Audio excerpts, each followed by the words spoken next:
Glória a Deus, meus amados. Bom dia, mais uma vez. Que Deus possa abençoar a vida de cada um. Queria que você abrisse a sua Bíblia em Hebreus capítulo 12, verso de número 28. Hoje um culto de ceia. O culto mais memorável, o culto que deve ser mais celebrado até que ele venha. Sabe, essa é a importância desse culto de hoje.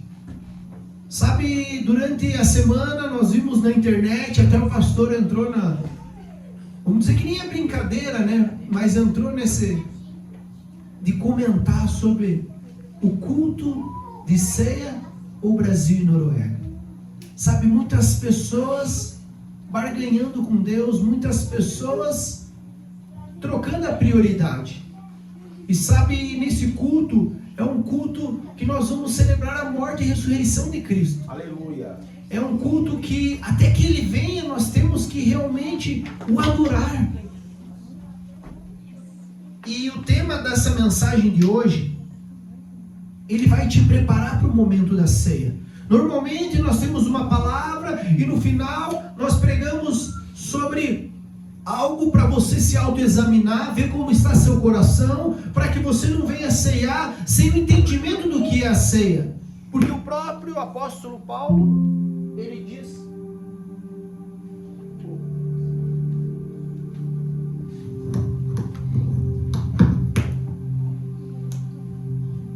porque o próprio apóstolo Paulo, até melhor, esse aqui ficou melhor, né? Eu tinha pegado aquele ali porque os microfones estavam com pouca bateria.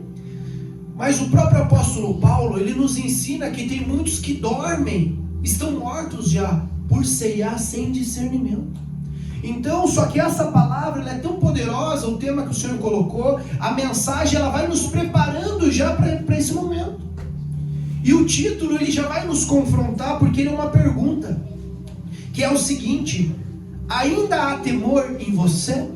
Eu faço essa pergunta para você já começar a sua reflexão para o momento da ceia. Ainda há temor em você? E aqui Hebreus capítulo 12, verso de número 28 diz assim: portanto, já que estamos recebendo um reino inabalável, sejamos agradecidos e assim adoremos a Deus de modo aceitável, com reverência e temor, pois o nosso Deus é fogo consumidor.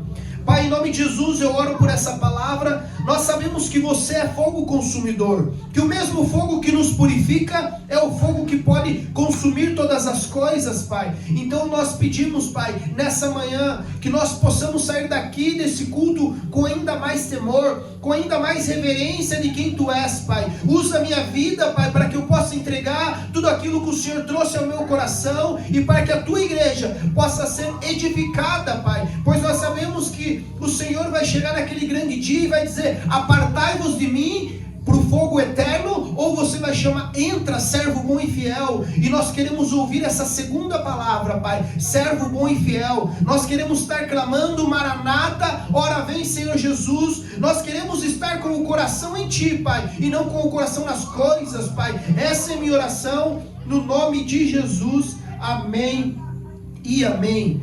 Meus amados, o maior perigo dessa geração não é a quantidade de pecado, mas realmente é a ausência desse temor. Por isso que eu iniciei trazendo esse paralelo, essa discussão da semana, muitas pessoas trocando a sua prioridade de Cristo por qualquer outra coisa. Eu também sou apaixonado por futebol, gosto de futebol, mas meus amados, glória a Deus pelo nosso culto ser de manhã, mas mesmo assim nós vemos que pessoas faltaram, mesmo assim nós vemos que pessoas talvez já se programaram o dia inteiro: não, vamos fazer um churrasco de manhã, a gente já emenda, e mesmo assim não vieram. Qual é a tua prioridade? Ainda há temor no teu coração? Sabe, meus amados, é sobre isso. Não adianta eu dizer assim: eu quero passar a eternidade contigo, Senhor, Jesus, e cantar vários louvores, mas na hora de eu provar a minha fidelidade com o Senhor, eu não consigo. A sua fidelidade não é só o seu dízimo, a sua oferta, mas é você entender que você é a grande oferta, você é o grande sacrifício para Deus. Nós precisamos priorizar o Senhor. Como que você diz que quer passar a eternidade com aquele que você não tem coragem de gastar tempo com ele? Ei, o nosso culto é uma vez por semana, mas você tem que cultuar 24/7, porque você é o sacrifício vivo. Ei, quando você está naquele local que ninguém está vendo, o Senhor está vendo. Quando você está no teu trabalho, o Senhor está lá. Quando você está na faculdade, no colégio, o Senhor está lá. Como eu vou fugir da presença do Senhor? Se eu subir aos montes, Ele está lá. Se eu for no vale, Ele estará. Em qualquer lugar Ele está. Sabe, então nós precisamos elevar a nossa consciência, e por isso eu já peço: o Espírito Santo, ilumina os olhos do nosso entendimento nessa hora, para que nós possamos discernir aquilo que é real, e que esse grande temor venha sobre nós, para que nós possamos viver integralmente para Ele. Sabe, isso não é ser religioso. Ser religioso é você estar vindo de domingo a domingo por um ritual. Mas quando você entende que você é um sacrifício, como eu disse, você pode vir uma vez na semana na igreja, cultuar, entregar a Ele, mostrar que Ele é o teu primeiro. Mas durante toda a semana, no teu trabalho, na tua vida corriqueira, você estará cultuando Ele com as suas atitudes. Sabe, certa vez eu estava num tempo de adoração, louvor, prostrado ao Senhor, orava muito naquela época, orava, às vezes ficava 3, 4 horas orando, soltava um louvor ali, de joelho ficava ali rendido ao Senhor, e eu lembro que eu estava ali, santo, santo, e comecei só a falar santo, santo, lembrei dos anjos em volta dele, clamando santo, como aqueles anciões, como aqueles anjos que rendem as coroas diante dele. Eu comecei a entrar naquela santo, santo, e eu falei: Senhor, eu queria ser como os anjos, que dizem para você todo dia, a todo momento, 24/7, santo, santo, santo é o Senhor. Aleluia. E Deus me chamou a atenção. Sabe por quê? Deus me chamou a atenção. Deus falou bem assim: ei, os anjos foram criados para isso, para dizer todo dia santo, santo, estar na minha presença, falando isso, porque eu entrei naquilo, e quão bom é você estar na presença de Deus em oração a Ele, e aquela presença talvez me ludibriou, me enganou por eu querer estar ali. Quando o Senhor falou: não, eles foram feitos para isso, mas você, eu coloquei na terra para cumprir um propósito. Eu falei: mas como assim, Deus? Ele falou: sabe quando você fala santo para mim? Quando passa uma mulher bonitona e você tem a oportunidade de olhar e você não olha, você está dizendo santo. Quando você tem a oportunidade de ultrapassar alguém, trapacear ela, e você não trapaceia, você está dizendo santo. Quando você tem para dar, mas você retém aquilo que era para dar, você está dizendo santo. Quando você entrega o certo, mas quando você retém, você cai na pobreza. Isso que a palavra de Deus diz.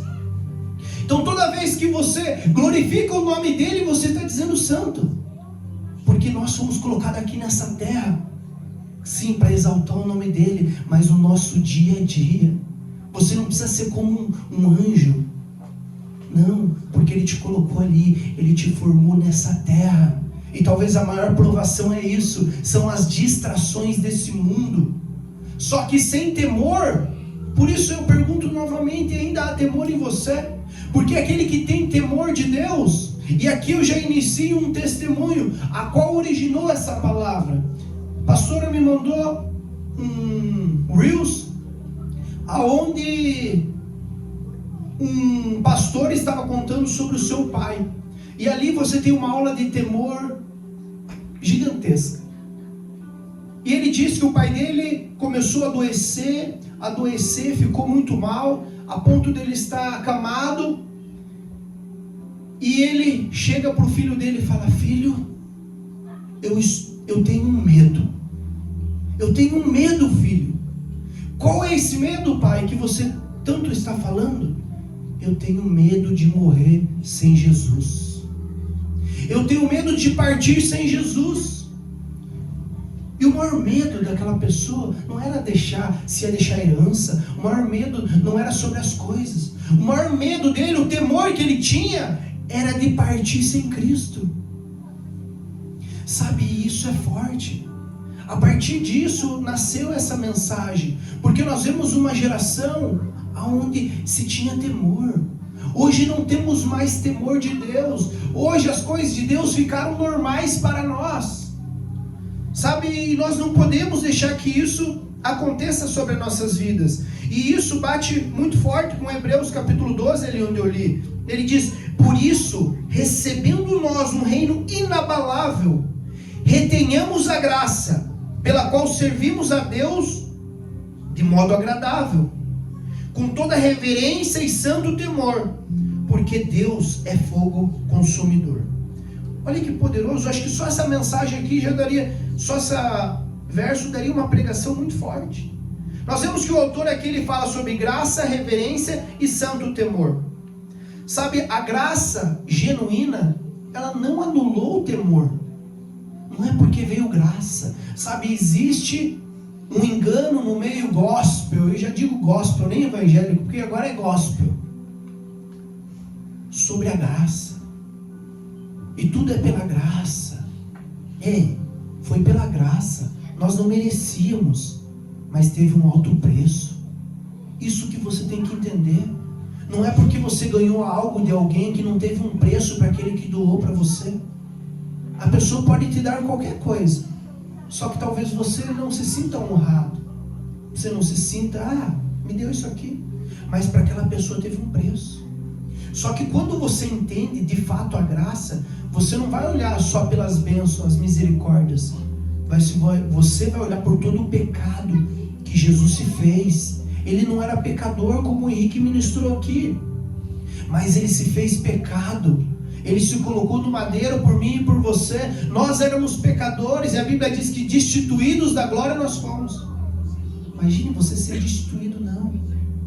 Mas ele foi lá e pagou o preço. Ele falou: tetelestai, está consumado. Mas a graça ela nunca anulou. Eu quero pregar sobre 4 tópicos hoje. E o primeiro tópico é: quando o temor desaparece, a graça vira desculpa. Sabe, quando o temor desaparece, a graça vira desculpa. É pela graça.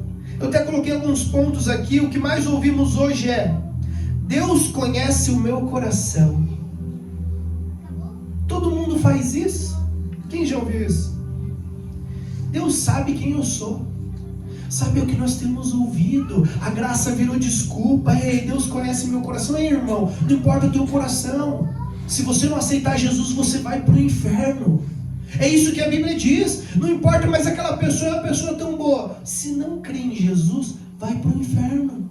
É o que a Bíblia diz. Eu não posso amassagear o teu ego. Eu não posso criar inverdades aqui para que você possa estar confortável, dizendo: não, é o que a Bíblia diz. Mas todo mundo está pregando assim. Está pregando assim porque não está pregando a palavra. E nós já vamos ver aqui que no final dos tempos iam ter pessoas que estavam como coceira nos ouvidos. Pai, nós vamos aprender isso aqui. Nós precisamos crescer. Pastor, ninguém me perguntou. Nós paramos com o servo bom e fiel. Ninguém veio: pastor, e aí, vamos voltar quando? Sabe, tem que ser um desejo do nosso coração. Eu posso ajudar nisso. Eu manjo do ensino. Vamos estudar junto. Nós precisamos entender da palavra. Nós precisamos se aprofundar na palavra cada vez mais. Nós não podemos cair nesse erro. Todo mundo faz. Deus sabe o meu coração. Não. Mas olha o que a Bíblia ensina. Que a graça nunca foi licença para pecar. Romanos capítulo 6, verso 1. Consegue colocar lá para nós, Bião? Romanos capítulo 6, verso de número 1. Aqui nós vemos que a graça nunca foi desculpa para pecar. Porque a pessoa fala: Deus sabe o meu coração. Não, todo mundo faz isso. É só uma mentirinha. Mas olha o que a Bíblia diz. Que diremos, pois?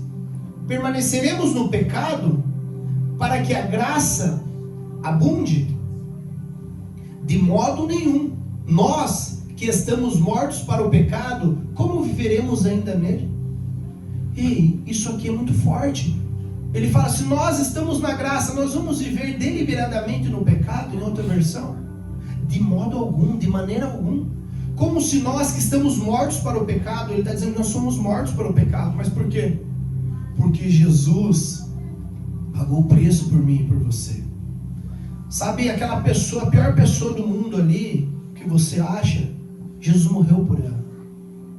Ela só precisa ser ativada no Espírito, para que ela possa reacender a chama. Só como que você vai acender a chama de alguém, se você nem temor consegue ter? Se você não tem mais temor, se você não tem mais temor pelo Senhor, se você não tem mais sede e fome pela presença dEle, você fala e as palavras são vazias. A Bíblia diz que a palavra nunca volta vazia para si mesmo, mas quando ela sai de um vaso cheio. Ei, se você estiver falando da boca para fora, você só está como um sepulcro caiado. A boca fala do que o coração está cheio. Certa vez, na época que nós éramos aleluiados, João 9 ali, lembra? Henrique, o Daniel, os meninos, nós tudo lá em monte, e loucurada. E falavam para nós, então tudo religioso, só falam de Deus. Só sabem falar de Deus. E aquilo começou a pesar meu coração. Virou num beata. Só que de repente eu comecei a ler a carta dos corintianos, não, 1 Coríntios, que dizia o quê? Que o espiritual fala das coisas espirituais. Amém. O carnal fala das coisas da carne. Então nós estávamos ali aleluiado, nós falávamos com pessoa, mendigo, não importa quem, a pessoa sentiu o toque. Hoje parece que nós não temos aquele mesmo chama, aquele mesmo fogo. Sabe, meus amados, isso não é porque eu sou pastor. A Bíblia diz, quanto mais é dado, mais será cobrado. Então a régua tem que ser maior. Eu sou uma pessoa que se cobra cada vez mais. Mas quando eu saio um pouco assim, e no meu livro eu escrevi isso, até já um merchan para você, estou escrevendo um livro sobre oração. Na verdade já está praticamente finalizado, mas toda hora que você vai revisar o livro, vem um mistério novo, você quer escrever mais. Mas eu conto o momento que a pastora chegou para mim. Eu não tenho visto mais você orar que nem você orava. Aquilo ali veio, me quebrou. Eu estava fazendo, até quis dar uma desculpa, mas eu não estava fazendo segundo o meu chamado, segundo aquilo que foi entregue para mim. Porque você pode estar fazendo para Deus, mas será que você está fazendo no nível do qual Deus te chamou? Você precisa fazer no nível do qual Deus te chamou. Se você tem grandes coisas, Ele confiou muitos talentos na tua mão, você vai ter que fazer muito. Talvez você só está fazendo raso, talvez você só está fazendo o básico para funcionar, porque tem aquele papo, o básico funciona, né? O arroz e feijão. Mas talvez para você não, para você é mesa posta. É que nem aquelas mulheres, não, mas é só um café. Ela quer fazer mesa posta, ela quer fazer coisas top. Por quê? Eu não sei, porque Deus chamou ela para mais. Deus chamou ela para mais, e ela quer fazer, porque cada um é chamado segundo a fé que tem, e Deus vai entregar também conforme a tua fé, porque Ele entrega a cada um como lhe apraz, ou seja, como Ele quer. Nós não sabemos, mas quando você sabe o teu propósito, por isso que lá em Apocalipse Ele traz a relembrança. Ei, lembra-te de onde você caiu. De onde você caiu? Aonde foi o momento que você perdeu o santo temor? Aonde você perdeu a reverência? E reverência não é que nem antigamente nós falava, não pode entrar na igreja de boné. Eu pensava, meu Deus, porque eu vim da católica. Não é isso. Nós entendemos que a reverência é o teu coração. Nós entendemos, porque eu via lá, a minha igreja lá, que eu comecei, podia usar o bonézão. E eu chegava de boné e meu coração estava lá. E às vezes via aquelas pessoas, talvez até no terno, as mulheres na saia lá embaixo. Mas você via que a vida não era uma vida entregue. E gente, a Bíblia diz que você não pode julgar. Mas a palavra também diz assim, que você pode julgar segundo a reta justiça de Deus. A Bíblia diz que os espirituais ninguém pode discernir, mas Ele discerne todas as coisas. Você é espiritual, você conversa 5 minutos com uma pessoa, você sabe se ela está fria. Você sabe que ela só fala de tudo, menos de Cristo Jesus. Você vê que ela não tem fome e sede. As palavras dela são vazias.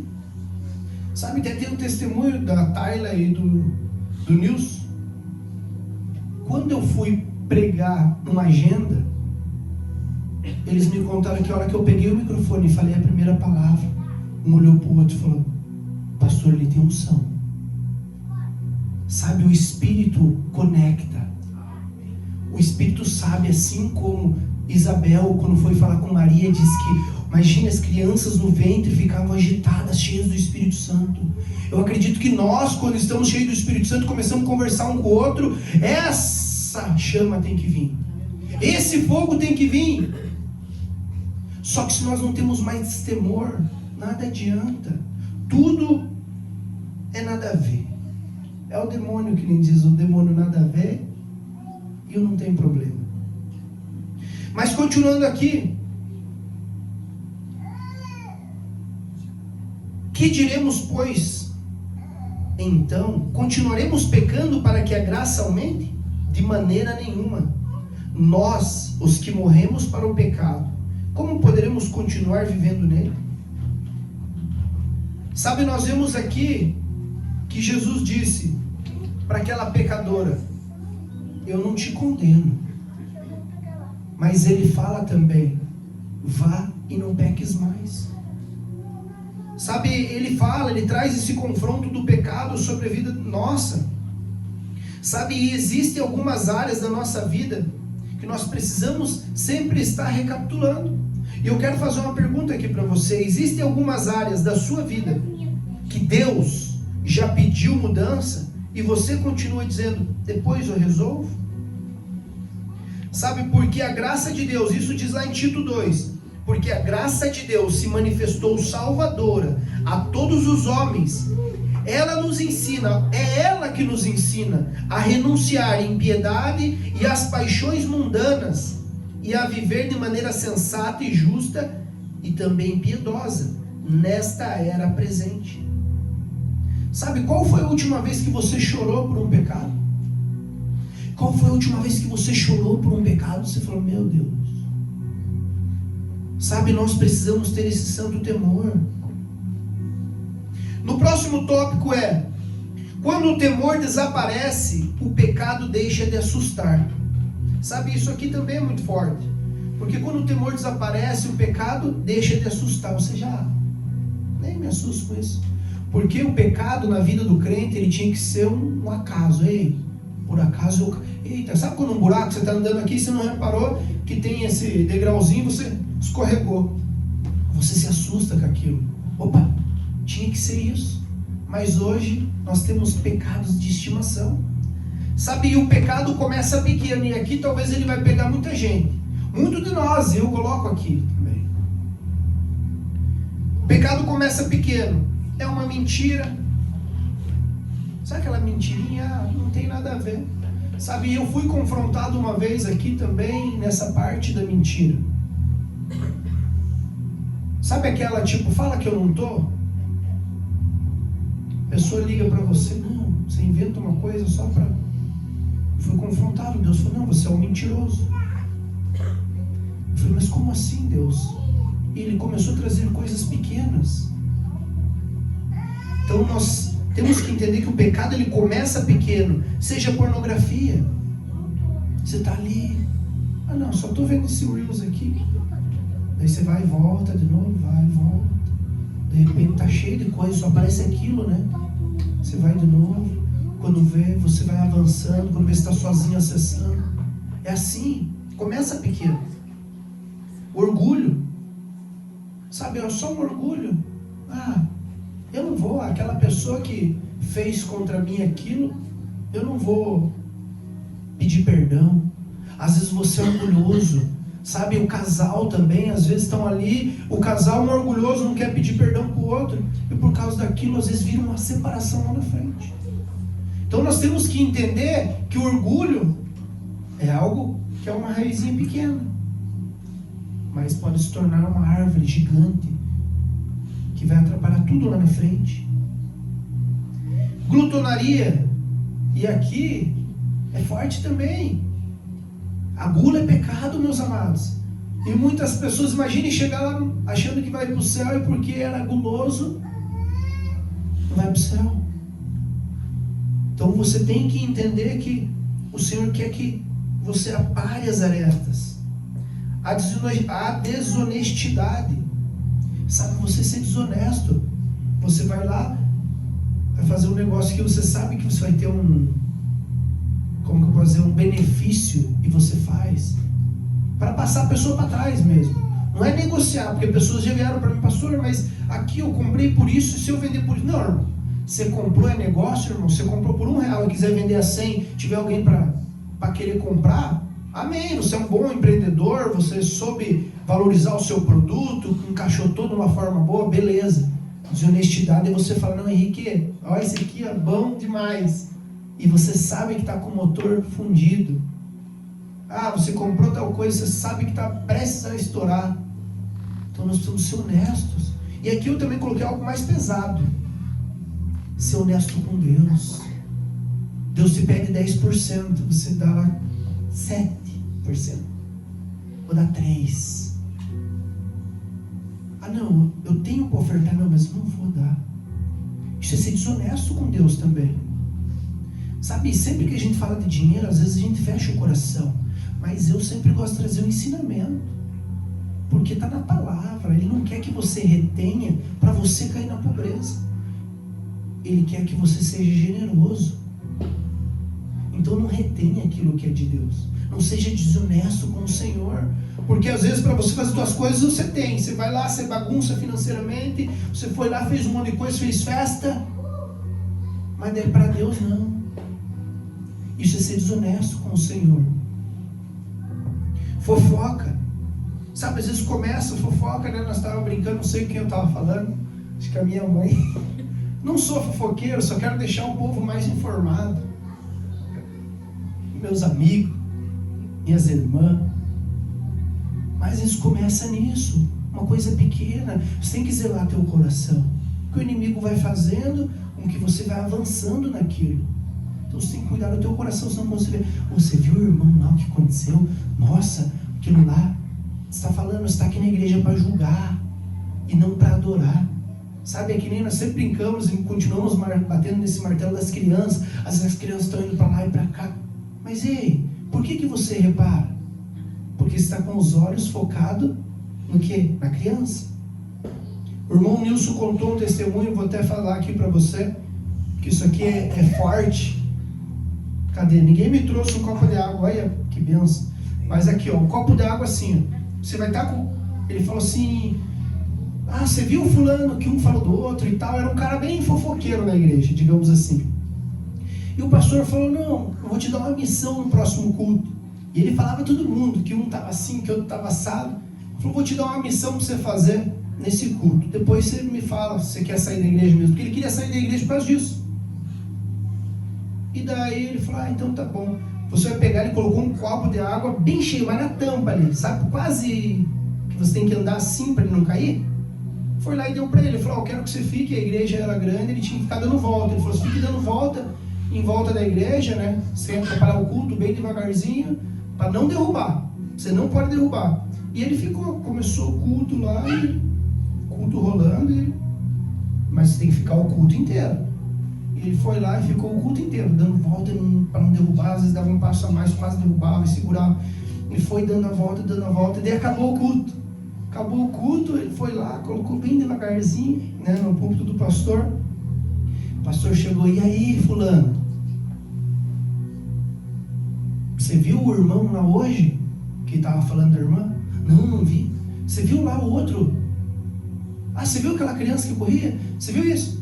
Não consegui ver nada, eu estava tão focado aqui para não derrubar o copo d'água que eu não vi nada.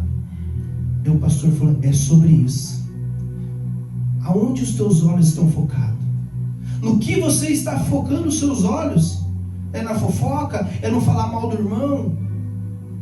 Então é isso, se você está focado em Deus, você não vai ver uma criança correndo, você vai estar de olho fechado adorando, aqueles que fecham os olhos, outros que não estão, mas estão conectados com o Senhor, porque a adoração é de cada um. Uns gritam, outros pulam, outros viram mortal. Mas a adoração nossa tem que estar focada nele. Porque mesmo se você é uma pessoa mais quieta, mas se você está focado, você está focado nele. Amém? A falta de perdão, a negligência espiritual, e isso aqui é muito pesado. Nós temos pecado por negligenciar espiritualmente. Que é aquilo que eu falei. Se Deus te chamou para mais, você tem que entregar mais. Você não pode deixar de orar. Jesus falou, quando vocês orar, Ele não fala por acaso se vocês forem orar. Quando Ele vai ensinar o Pai Nosso, quando Ele vai ensinar eles como orar, Ele fala o quê? Quando vocês orarem, orem assim. Então Ele não dá aquela de você pensar se você vai orar ou não. Ele já está dando como se fosse um mandamento. Vocês precisam orar. Então nós não podemos negligenciar a oração, a leitura da palavra, das escrituras, aprender sobre a Bíblia. E hoje não tem desculpa até para aquele que, eu sou ruim na leitura, e às vezes é difícil de compreender. Coloca lá numa versão mais atualizada, coloca para ouvir a Bíblia, sabe, seja no teu carro, seja na tua casa, o celular. Indico aqui a Bíblia YouVersion é o nome. É top. Você consegue marcar, tem um bloco de notas, todos os dias tem palavra do dia. Então é uma benção. O verdadeiro perigo é quando o pecado deixa de incomodar. A consciência endurece e você não consegue mais ter essa compaixão por Deus. 1 Timóteo 4:1 diz assim, e é aquele verso que eu falei ali, dá até para pôr lá para nós. 1 Timóteo 4:1 diz assim, eu estou na versão NVI aqui. O Espírito diz claramente que nos últimos tempos alguns abandonarão a fé e seguirão espíritos enganadores e doutrinas de demônios. Tais ensinamentos vêm de homens hipócritas e mentirosos. Quem tem a consciência cauterizada? A quem tem a consciência cauterizada. Ou seja, vai chegar um tempo que é esse nosso tempo, é o tempo do fim, meus amados. Nós vemos que tudo está trilhando para a volta de Cristo. Nós vemos guerras, rumores de guerra, entre várias coisas que está na palavra, mas nós também vemos isso. Igrejas cheias de pessoas vazias. Pessoas que estão vivendo por entretenimento, pessoas que estão vivendo por o bel prazer, só querem aquilo que é para elas. E a Bíblia aqui é muito clara. Ele diz assim, o Espírito diz claramente, por isso eu gostei dessa versão, que nos últimos tempos alguns abandonarão a fé. Ou seja, a pessoa vai abandonar a fé para seguir o que? Espíritos enganadores. Porque a fé, sabe por que é? Eu não digo que é fácil, mas a pessoa abandona a fé porque a fé não é por vista. O irmão Daniel declarou uma palavra poderosa aqui, que vai se abrir portas, que aquilo que estava travado, que a chave que você precisava, o Senhor estava entregando na tua mão para você acessar esse novo tempo. Mas isso é fé. Você não está vendo, você tem que pegar no espírito isso, e isso tem que se tornar verdade para você. E as pessoas nos últimos tempos vão abandonar a fé. Para o quê? Para dar ouvido a espíritos enganadores, doutrinas de demônios, ele chega a dizer. Mas tem umas pessoas que fazem isso, é quem está pregando também. Ensinos que vêm de homens hipócritas e mentirosos. Ou seja, pessoas que não têm a vida no altar. Às vezes estão bonitinho, engravatado, ou estão ali com uma postura, mas não tem uma vida no altar, não tem renúncia, só querem aquilo que é para eles, não vivem a palavra. Mas aqui nós vemos dois erros, tanto daqueles que estão pregando, quanto daqueles que estão ouvindo, porque é mais fácil. Não, eu quero aquilo que é palpável, quero aquilo que é bom. Ali estão profetizando só bênção, eles não querem a verdade. Sabe, a pessoa entra nesse nível e para de confessar o pecado, ela para de lutar, não existe mais tristeza por um pecado, ela aprende a conviver com o pecado dela. E sabe por que você não fica livre disso, porque a pessoa que não consegue renunciar a um pecado, a pessoa que não consegue deixar, seja mentira, seja uma pornografia, seja tudo aquilo que ela está lutando contra, é porque ela não entende esse confessar uns aos outros. Tiago diz, confesse uns aos outros. Tiago capítulo 5, verso número 16 diz, confessai, pois, os vossos pecados uns aos outros, e orai um pelos outros, para serdes curados. Muito pode, por sua eficácia, a súplica do justo. Ou seja, aqui ele está falando, o segredo para você ser perdoado é confessar ao Pai. 1 João 9. Se você confessar qualquer pecado e iniquidade, Ele vai te perdoar. Beleza? Nós entendemos que o perdão vem de Deus, mas a cura vem de você confessar. E às vezes você não consegue confessar um pecado, por isso que esse pecado está te rondando. Você não consegue ir lá confessar, e que nem eu falei ali, por mais que era algo de ser mentiroso, eu estava pensando que eu não vou falar, é uma coisa pequena, e aquilo ficou me dando uma gastura.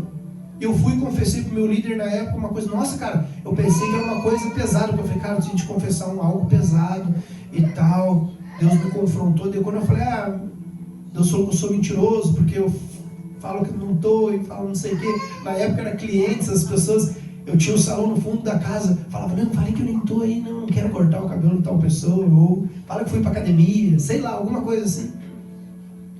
Mas o que eu quis trazer aqui? O peso daquilo que o inimigo coloca nas nossas vidas, de você não querer confessar. Só quando eu confessei, eu vi que foi como se caísse as escamas, foi como se eu fosse liberado no mundo espiritual para me avançar em outras áreas. E eu queria fazer outra pergunta. Existe algum pecado que antes você combatia e hoje você apenas justifica? Sabe, existe algum pecado que antes você combatia? Não, esse pecado está ali, vou orar por ele, eu vou jejuar por ele, porque é difícil. Mas hoje você só justifica, assim, Deus sabe do meu coração. Sabe, nós precisamos aparar essas arestas e fazer essa oração. Não sei se você já fez essa oração ou se você parou de fazer essa oração, porque você tem que levar a consciência disso. Salmo 51 diz assim, e é uma oração, que é a oração que nós precisamos fazer. Tem misericórdia de mim, ó Deus, por teu amor, por tua grande compaixão, apaga as minhas transgressões. Lava-me de toda a minha culpa e purifica-me do meu pecado. Pois eu mesmo reconheço as minhas transgressões, e o meu pecado sempre me persegue. Ou seja, o salmista está ali, pedindo, Senhor, me perdoa. Eu reconheço que sou um pecador, que preciso, sou carente e necessitado da tua glória. Nós precisamos reconhecer que somos pecadores. E como eu falei ainda mais num culto de ceia, nós precisamos se autoexaminar. Será que o maior medo dessa geração realmente é não ter temor por Deus?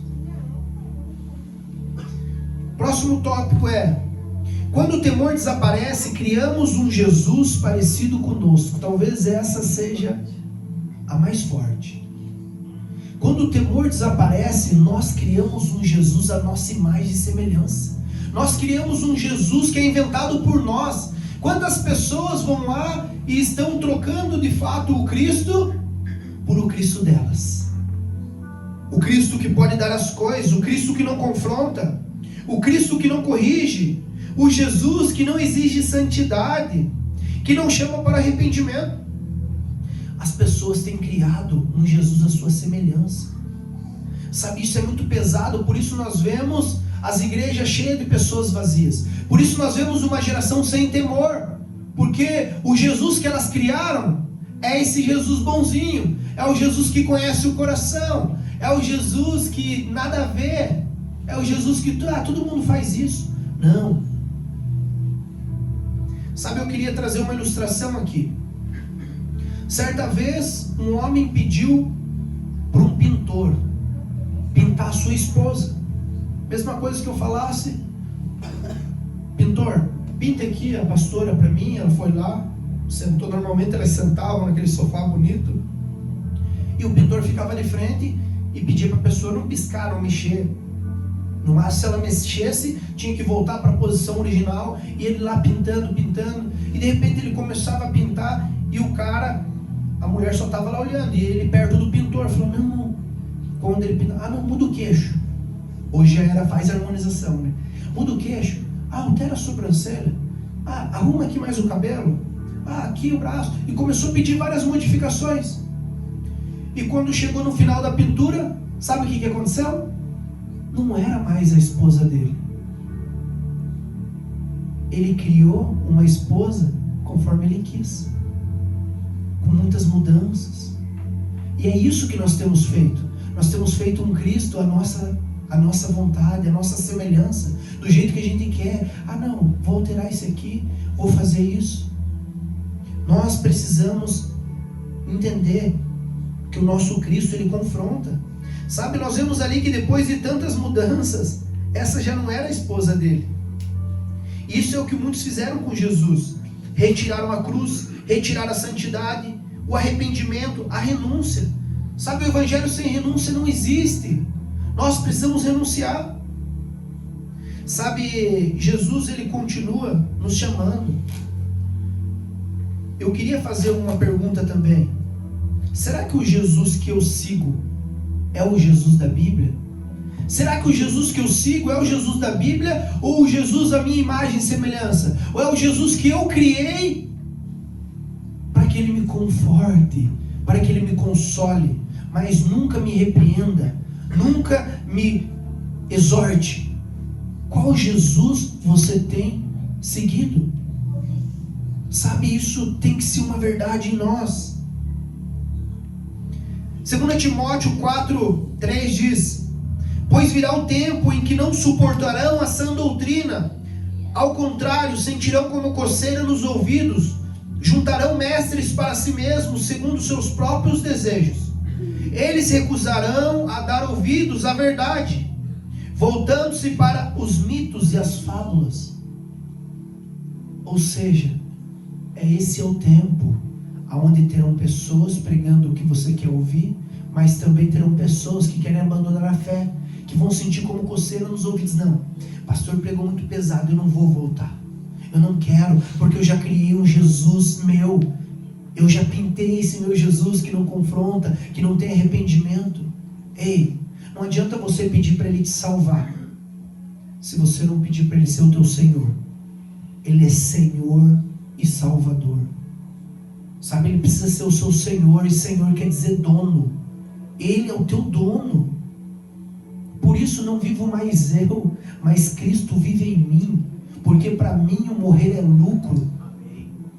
Ei, é sobre isso que nós precisamos. O crente tem que se preparar para a morte. O nosso caminho é para a cruz, e não tem como a gente não ir para esse caminho sem ver esse Jesus que está na palavra. O último tópico aqui é: quando o temor desaparece, deixamos de esperar a volta de Cristo. 2 Pedro 3 diz assim: visto que tudo será assim desfeito, que tipo de pessoas é necessário para que vocês sejam? Vivam de maneira santa e piedosa, esperando o dia de Deus e apressando a sua vinda. Olha, tem como você apressar a vinda do Senhor, se você viver de maneira digna. Naquele dia os céus serão desfeitos pelo fogo, e os elementos se derreterão pelo calor. Todavia, de acordo com a sua promessa, esperamos novos céus e nova terra, onde habita a justiça. Portanto, amados, enquanto esperam estas coisas, empenham-se em serem encontrados por ele em paz, imaculados e inculpáveis. Sabe, nós vemos aqui que Paulo, ele não manda examinar o pastor, o irmão, a igreja. Ele manda examinar a nós mesmos. Como eu iniciei: examine-se, pois, o homem a si mesmo, para que você não venha cair em condenação. Então você precisa se autoexaminar. Por isso essa mensagem da ceia, Precisa ser assim, para que você fale: "Ei, realmente, eu sem Jesus 1 minuto, eu sou um pecador". Eu tenho que olhar para o espelho e não ser como um coach que vai dizer: "Eu consigo, eu posso, eu vou fazer". Mas eu tenho que olhar para o espelho e dizer: "Eu sou um pecador. Sem Jesus eu não consigo. Eu preciso da tua graça, Senhor. Eu vou iniciar meu dia e eu sou dependente de você. Eu não quero mentir, eu não quero ser soberbo, eu quero liberar perdão. Eu quero viver aquilo que o Senhor tem para mim". Sabe, então nós precisamos iniciar o nosso dia com esse entendimento, se autoexaminando. E aqui eu queria fazer a última ilustração. Eu queria fazer uma ilustração de uma noiva. Essa noiva marcou a sua data de casamento para dali 1 ano. E ela toda ansiosa, já pensando na festa, vai ser assim, vai ser assado. E ela gostava da festa. Ela queria estar em comunhão com todo mundo. E ela vai, já vê o vestido na Shopping, compra o vestido dela, experimenta, tá bom, tá ok, guarda, ficou filé, que nem diz.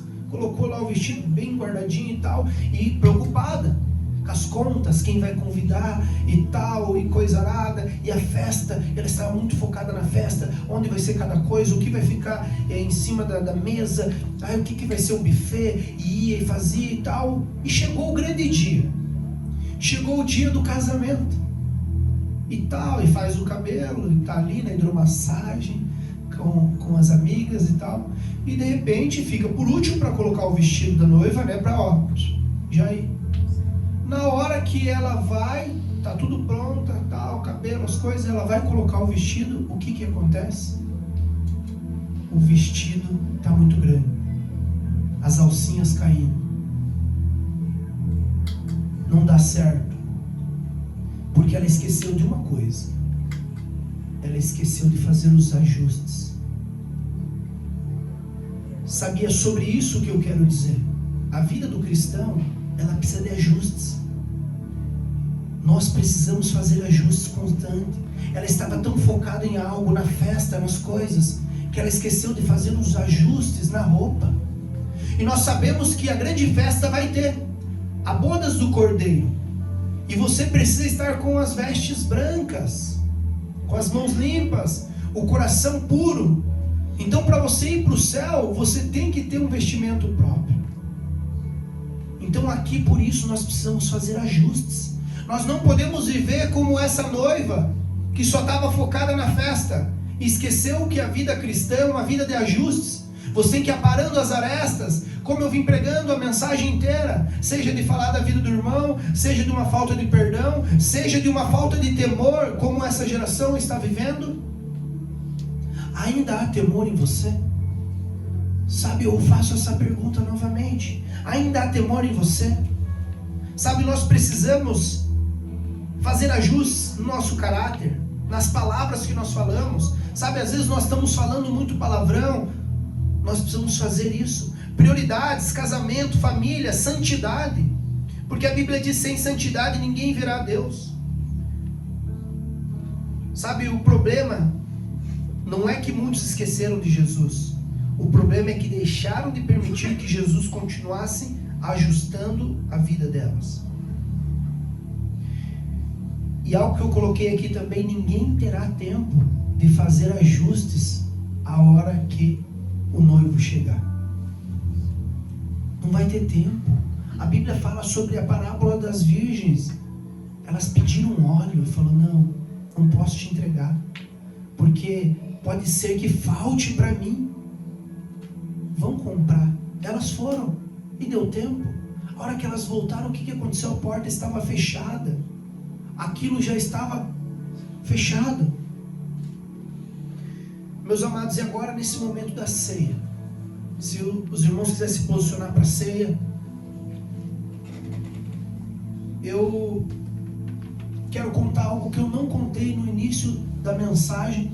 Lembra que eu falei que essa mensagem ela iniciou com o testemunho que eu recebi ali da pastora, aonde esse pai que estava ali com medo de perder a sua salvação, com medo de partir sem Jesus, ele fala que esse era o medo dele, partir sem Jesus. Só que antes dele partir, ele canta uma canção. E eu vou cantar essa canção. Eu quero que vocês cantem junto comigo. É um corinho de fogo, ou que nem a galera fala a verdade, ele é o 15 da harpa cristã. Sabe quando você entra numa igreja e fala o 15 da harpa? É esse hino que ele cantou antes de morrer. E deixa eu ver que eu coloquei a colinha para não esquecer, mas tem que cantarem junto aí para nós. E antes dele morrer, ele estava ali e ele começou a cantar. Ó, com cego andei repetido, vaguei, longe, longe do meu Salvador. Mas do céu ele desceu e seu sangue verteu para salvar o tão pobre pecador.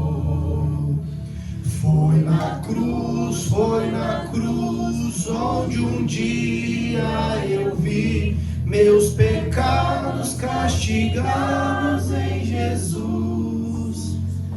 Foi aí pela fé que os meus olhos abri e agora me alegro em sua luz.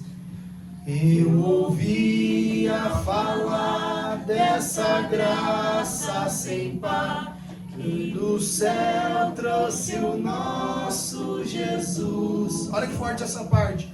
Eu de surdo me fiz, converter-me não quis ao Senhor que por mim morreu na cruz. O refrão, vamos lá. Foi na cruz onde um dia eu vi meus pecados castigados em Jesus. Foi aí pela fé que os meus olhos abri e agora me alegro em sua luz. Mais um dia senti meu pecado e vi sobre mim a espada da lei. Apressado fugi, em Jesus escondi e abrigo seguro nele achei. Vamos lá, a última. Foi na cruz onde um dia eu vi meus pecados castigados em Jesus. Foi aí pela fé que os meus olhos abri e agora me alegro em sua luz. Então ele canta por último essa música, essa canção. Eu chorei tanto quando eu vi, porque nós vemos que é uma letra onde realmente ele vê do momento aonde ele caiu. Sabe, e quando você é apaixonado por Jesus, você lembra lá do teu passado, dos pecados que você vivia, e você entende da graça do Senhor, aquilo que ele fez por você, aquilo que ele fez na cruz. Sabe, e outra coisa, esse pastor, ele é aquele pastor chamado Eliseu Rodrigues. Foi com o pai dele que aconteceu isso. E o irmão dele virou um cantor. E a música, se você conseguir cantar novamente aquela música, e a música que nasceu foi uma música que ele cantou aqui já, que é uma música que você não consegue ficar sem Jesus. Como que é a pastora que fala? Tudo é perda. Sabe, tudo é perda se for sem Jesus. Nós não podemos correr atrás de tesouros. Nada vai ter mais valor, porque o morrer é lucro. E o pai dele, além de querer cantar essa canção, cantou por último a canção do hino da harpa, reconhecendo quem ele era, reconhecendo Jesus, reconhecendo o refúgio dele. O filho dele, ou seja, ele deixou um legado para a próxima geração, aonde essa geração lançou uma verdade, porque eu acredito que canções são verdades declaradas em formas de música, para que nós possamos realmente entregar tudo a Deus. Então nesse momento, os irmãos vão estar louvando essa canção, e nós vamos estar entregando a ceia do Senhor para você. Amém? Tudo é perda se não tenho a ti. A tua graça que me basta. E sem você não sei pra onde ir. Sem tua presença nada importa. Do que adianta eu ganhar o mundo inteiro? Preste atenção na letra, meus amados.